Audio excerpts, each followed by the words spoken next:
Are we live? I think we're live, people! Hey, everybody, it's Yu-Gi-Oh! Master Radiant here, and welcome, one and all, to the Linux Coffee House. I'm sorry if my voice doesn't sound like it usually does. I'm still trying to get over a virus. Don't worry, it's not COVID. I've just been really sick over the past few days, but I'm feeling a bit better today.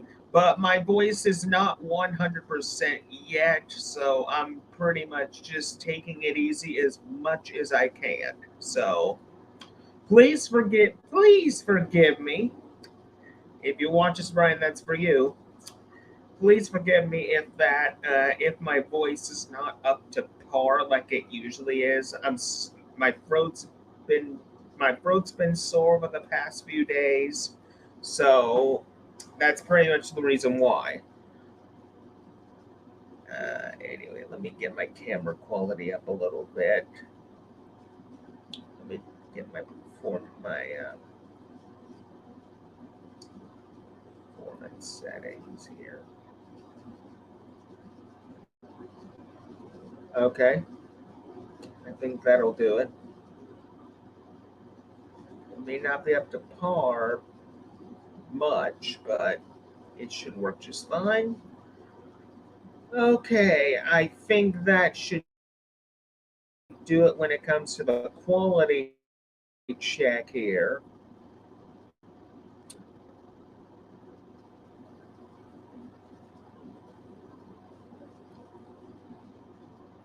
All right. Okay, what I'm gonna do is I'm gonna get my Wi-Fi phone and I'm gonna put it right on the table here. This way I can see the live chats because I need to make sure because I need to keep my camera on myself at all times just to make sure the quality of the stream on my end looks okay. So hold on, folks. I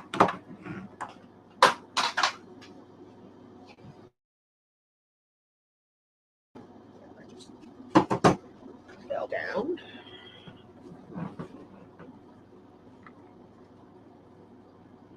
Okay, let me get this going. Okay.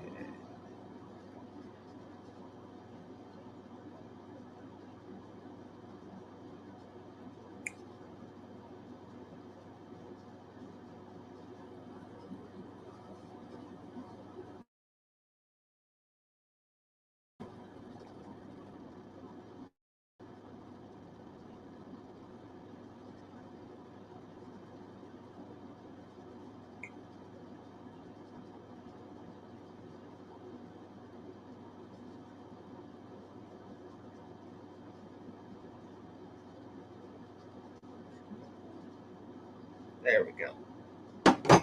Now I got the live chat on my Wi-Fi phone. This way I can have the live chat right down here and have my camera quality being checked at all times right here.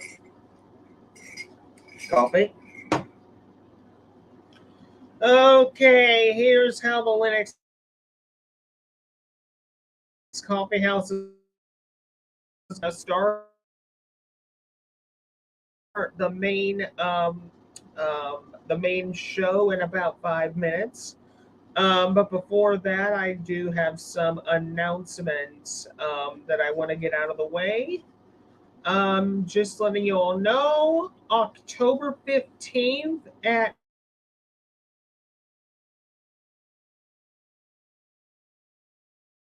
5 p.m. Dual Night. No, Aero Pro Dual Night has been on a hiatus for a little bit, just so you know, I could recharge, so to speak, to get other types of Yu-Gi-Oh content to you guys. Get some new ideas going. But never fear. Edo Pro Dual Night is returning October 15th. September 15th at 5 p.m. is the Peppermint OS live installation. So keep a lookout for that. Um, Also, I just want to let you all know as well um, that there's going to be an October Linux installation. I haven't put it on my calendar yet, but I am going to do that right after the live stream is over. Um, October 15th, 5 p.m., will be the Storm OS live installation. So keep a lookout for that. Other than that, in terms of announcements, I have no other announcements at this current time. So let me just go to my favorite news site, Phoronix. Some articles ready for you guys. About 5 in total, and then we're going to wrap things up.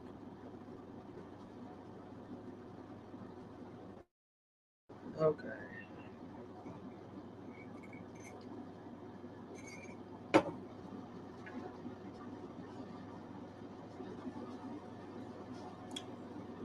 All right.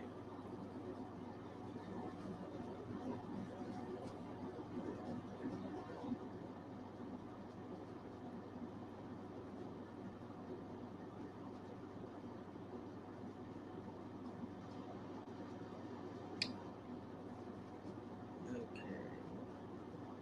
Perfect. Give me that article.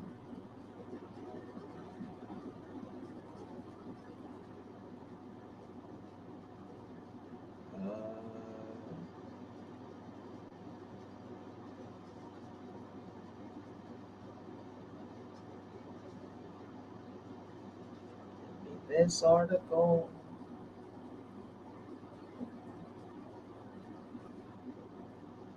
That article.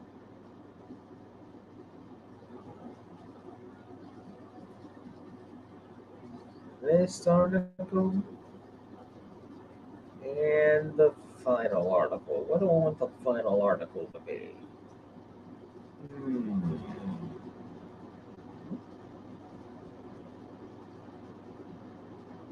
You know what? We'll pick this one.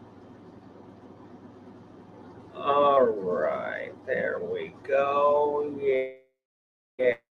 Yes. Yes, indeed.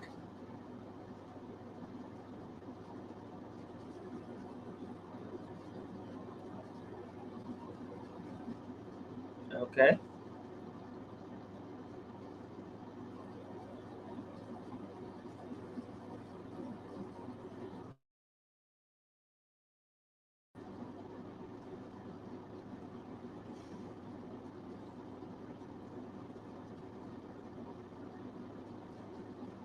Okay.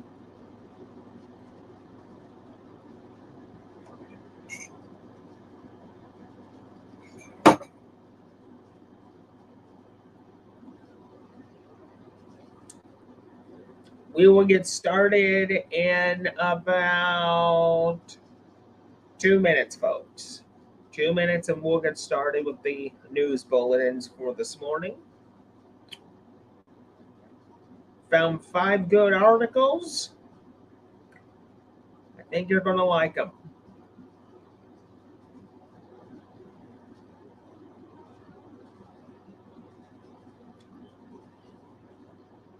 Okay, check the comments here.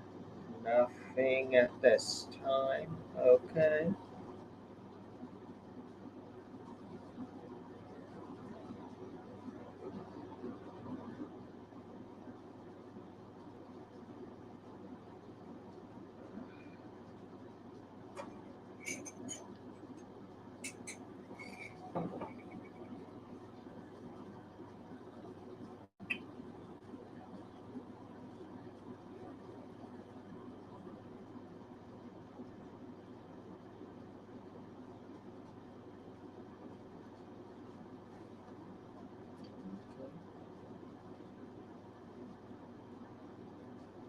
Okay, I think the 5 minutes has officially expired. I'm gonna share my screen, folks, and we will get started.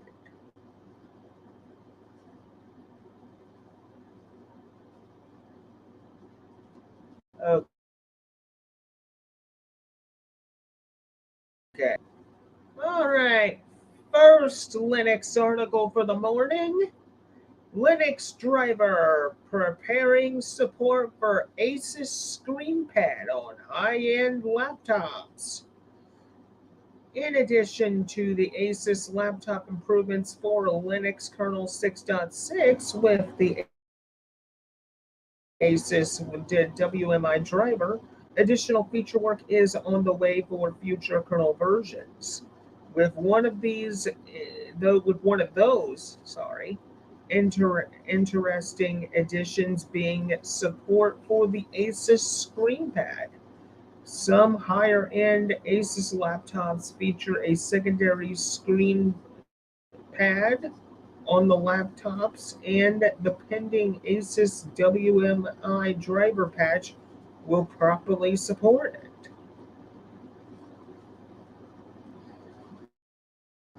Luke Jones continues driving a lot of these Asus laptop support improvements, and one of his recent push patch series is working out this support for the Asus ScreenPad. In particular, properly handling the WMI methods for turning off and being able to adjust the brightness of the secondary screen.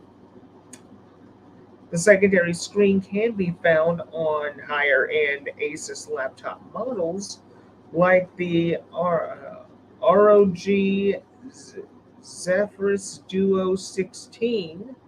In the case of that device, to the component, the main 16-inch QHD display is on the ScreenPad Plus, providing a 4K IPS level panel with stylus support.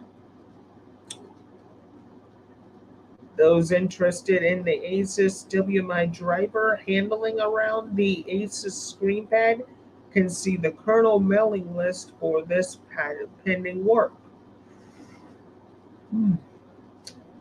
It's obviously too late to see it now for Linux 6.6, but hopefully it will be ready come the 6.7 release cycle.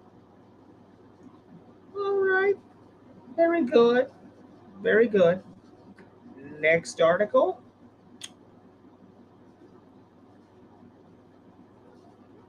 All right, for the next article in the Linux Coffee House, new Asus laptop features and HP BIOS setting driver for Linux 6.6. Merged a few days ago for the ongoing Linux 6.6 merge window were the x86 platform driver updates, which bring a few interesting Intel AMD laptop improvements as well as a new driver to support altering select HP BIOS settings from within the confines of Linux. New for Linux 6.6 is an HP BIOS management configuration driver that is similar to the previously merged Dell management driver and Lenovo Think LMI driver. The HP BIOS config driver allows for setting some BIOS tunables that end up being exposed under Linux via sysfs. This driver works with HP's commercial business-focused devices that expose an appropriate Windows management instrumentation WMI interface. This driver has been undergoing review and testing the past few months and is now ready for Linux kernel 6.6. Also notable with the platform drivers, x86 changes are for the ASUS WM driver, which now allows showing and toggling the charger mode for supported laptops. Middle fan control for its fan curve and showing the current RPM and eGPU settings support under Linux. Excuse me. Hold on a minute, folks.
Okay, I'm back, folks. Sorry about that. Someone was at the door.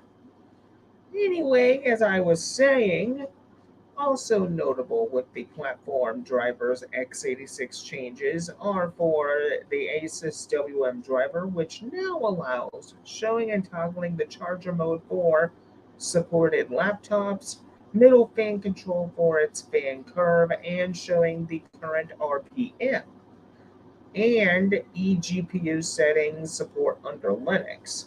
The Asus WM driver also now exposes dGPU tunables for ROG laptops supporting the setting, the mini LED mode, and other changes. Meanwhile, the IdeaPad driver has added keyboard backlit control support to more Lenovo IdeaPad laptop models, and the N-Tree Intel Speed Select tool has received various updates like handling more than 8 CPU sockets. The full list of x86 platform driver updates are available for the Linux 6.6 merge window and can be found via this poll. All right, let's go to the next article. Ubuntu 23.10 adding experimental TPM full disk encryption.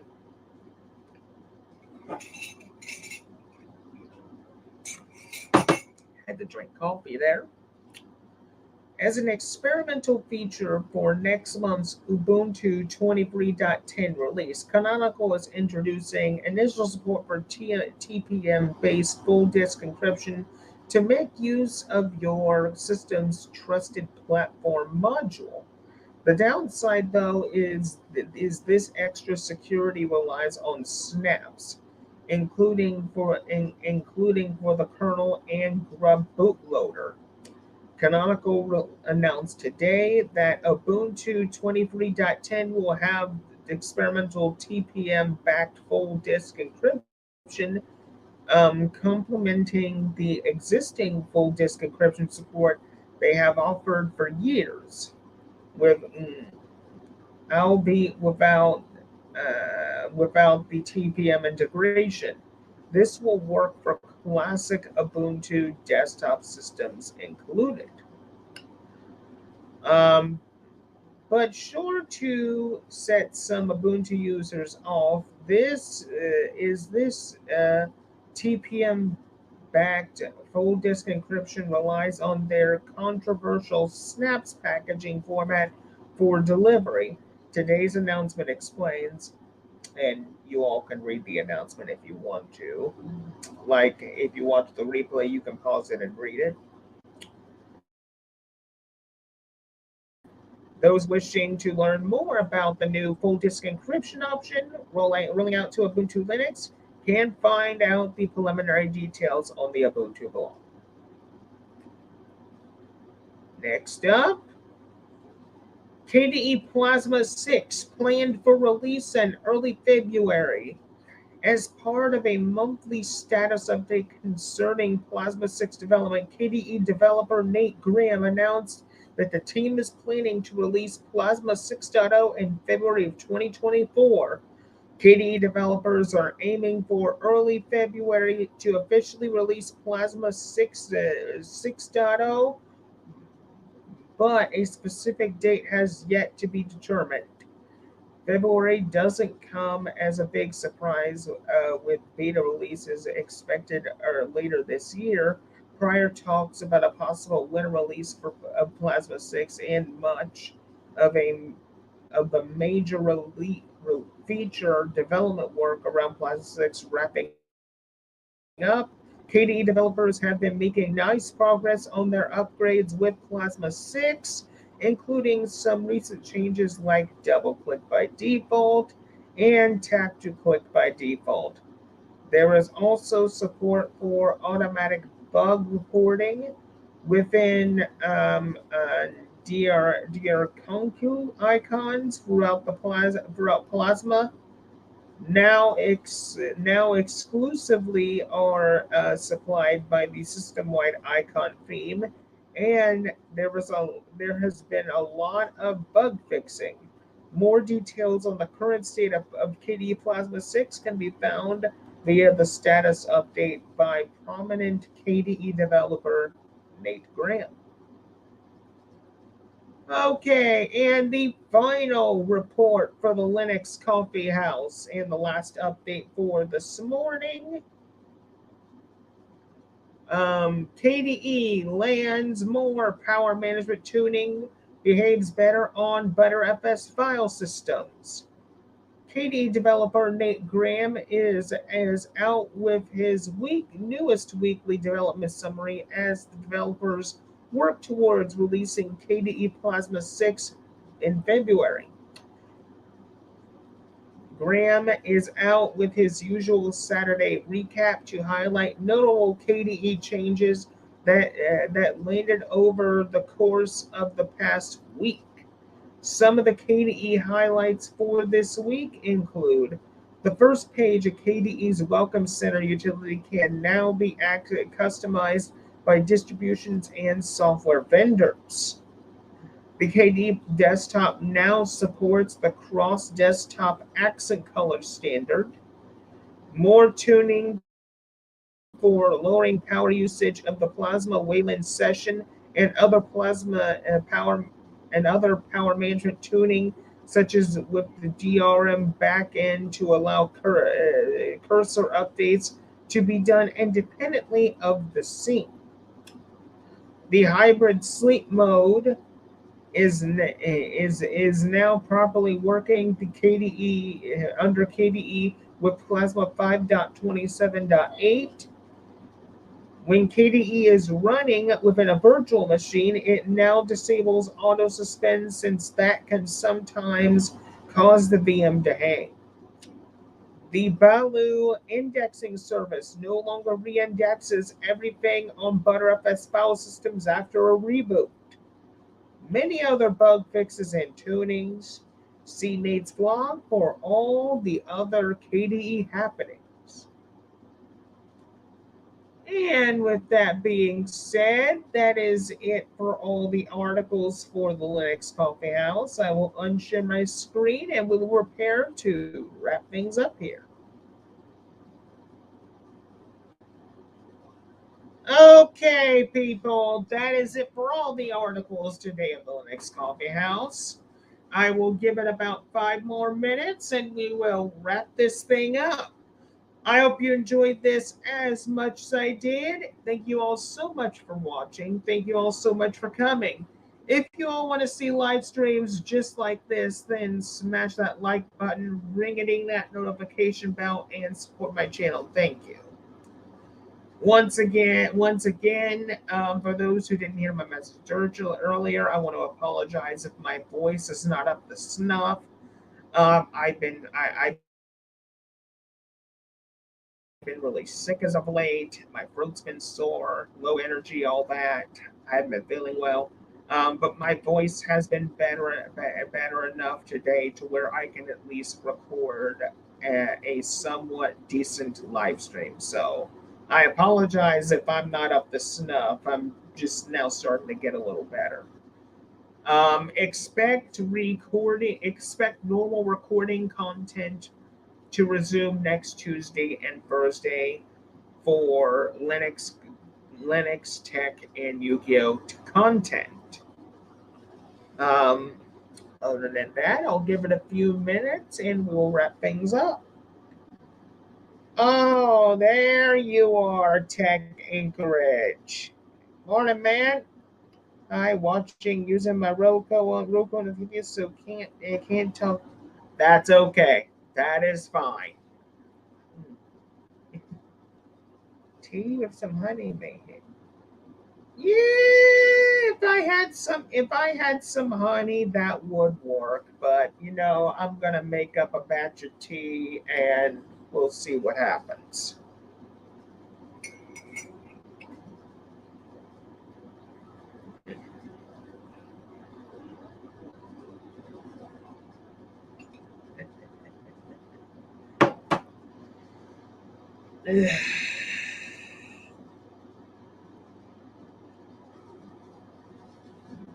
But no, my voice is getting a little better. It's just, when dealing with a virus, you just got to take your sweet time and just get through it one day at a time. I mean, my immune system is very powerful, thank goodness. But at the same time, when a virus or a cold hits me, it hits me like a ton of bricks each and every time. So, once again, people, I'm getting better. It's going to take me a little longer to get better.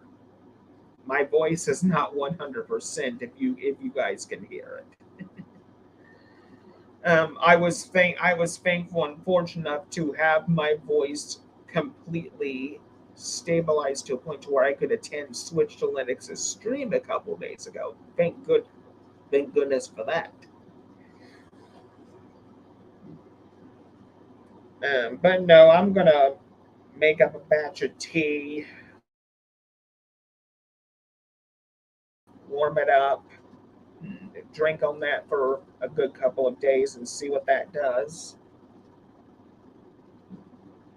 Take some time to continue to relax, better my voice.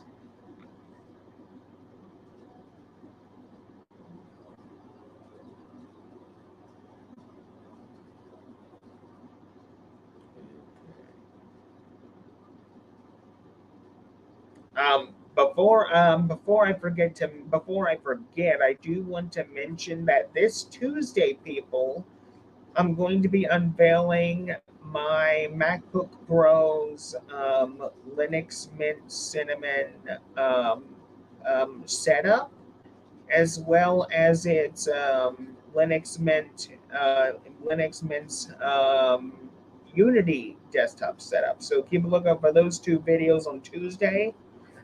For Thursday's Yu-Gi-Oh content, I haven't decided what it's going to be yet, so just keep an eye on my channel. Things change all the time. Otherwise, content will be resuming next week. That I can guarantee it. A good tea to get is called throat. Yeah, I've heard of that. I haven't tried it before, but I'll have to see what I can do. All right.